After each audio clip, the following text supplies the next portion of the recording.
Hi, I'm Gohar Vardanyan, and this is the Guitar Etude series. Today I have a very popular one. It's Etude number 3 by Matteo Carcassi.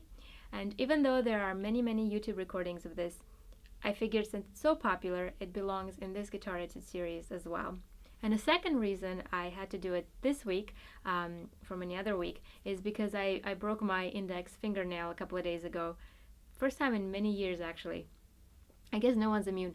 But anyway, this is the only etude I could play and get a fairly decent sound out of the index finger, since it only plays the third string, and the third string is way more forgiving for sound quality. So had to go with the flow.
So obviously this etude is so popular because it's really beautiful, and it is accessible for various levels. The difficulty here is to make it sound musical, and how much you'll be able to do depends on your level of playing, because it does require certain kind of ability to manipulate time, for example for rubatos, and to balance the melody and the accompaniment, so to have control in the right hand for the volume, the dynamics that you're playing.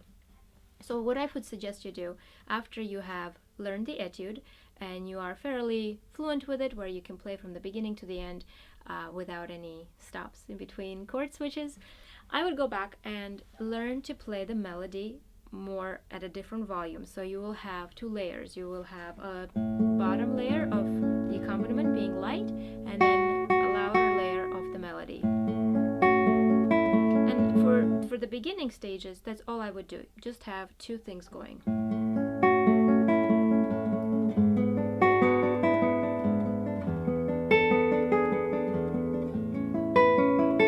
So you keep it simple and not get too confusing.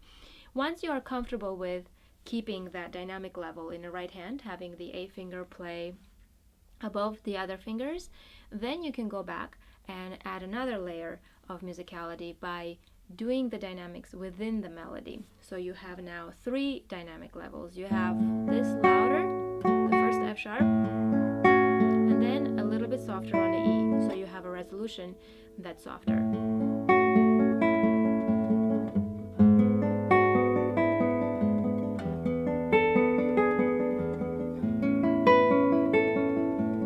So you have 3 volumes, one for the accompaniment and 2 different levels for the melody.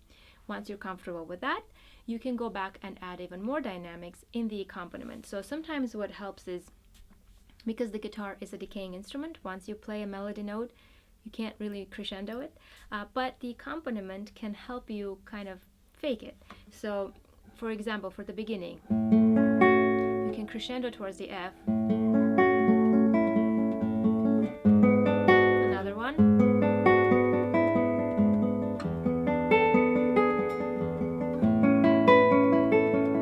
You don't have to do it everywhere, but you can use it wherever you deem necessary to have that crescendo feeling like you're crescendoing towards a note by doing it in the accompaniment and still keeping it at a lower level than the melody. After that comes the rhythmic part of it. So in order to make it sound not metronomic, after practicing with the metronome and having it all fluent and correctly placed with the switches, then you have to learn to manipulate the beat. So sometimes you will have to push, sometimes you will have to slow down. So for example, in the second half, you will start pretty calm and pretty reserved. And you can notice that on the louder notes, it's almost like I'm stretching the beat there too. And then it's kind of speeding up a little bit. Maybe taking more time on the G natural because it is unusual. You have a G sharp in the key signature and all of a sudden there's a G natural. So I would bring that out more with timing, not just volume, but timing.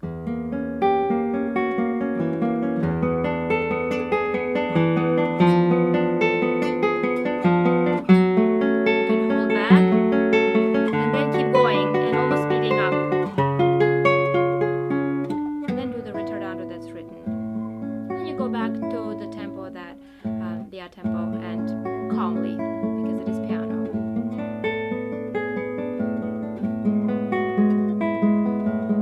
And this I would keep pretty steady until it goes, it starts moving again.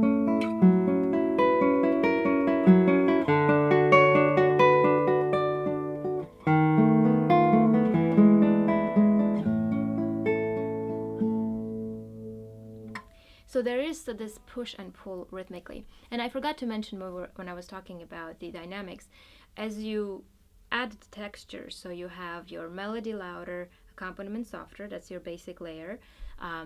Then the next thing you can do is shape the melody, but also start paying attention to the actual dynamics in the piece overall. So you will see that there is a tiny decrescendo marking between F and E.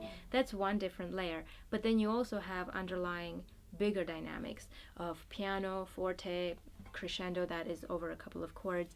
So while you're putting the dynamics in, as soon as you get comfortable with doing one thing, try to do another thing and to have all sorts of textures happening so it's not all one volume and one timing. And I hope that helps you. Really, the musicality here would be the toughest after getting the chords, but hopefully if you're playing the piece, then you should be able to get the chords. And I'll see you next week, hopefully with a longer index finger, so I can play a different etude. See you then. Thank you for watching.